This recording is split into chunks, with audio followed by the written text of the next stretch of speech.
በዚህ ጊዜ በዚህ ዘመን የሰዎችን ሁኔታ ያያህ አትገረም።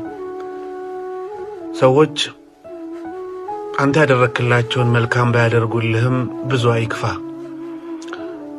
ጥሩ አድርገህ መጥፎ ቢመለስልህ፣ መልካም አድርገህ በመጥፎ ቢተረጎምብህ ምንም አይክፋ ወዳጄ።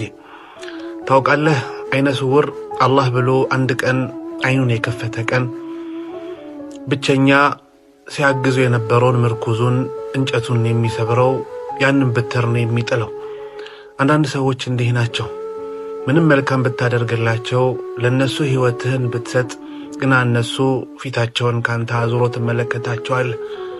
ታዲያ ወንድሜ መልካም በማድረግህ አትቆጭ። መልካም ስታደርግም ምንም ከማንም አትጠብቅ። እንደዛ ከሆነ አትሰበርም። ሁሌም ደግሞ እወቅ መልካም የሚያደርግ ሰው መቼም አይወድቅም። ቢወድቅ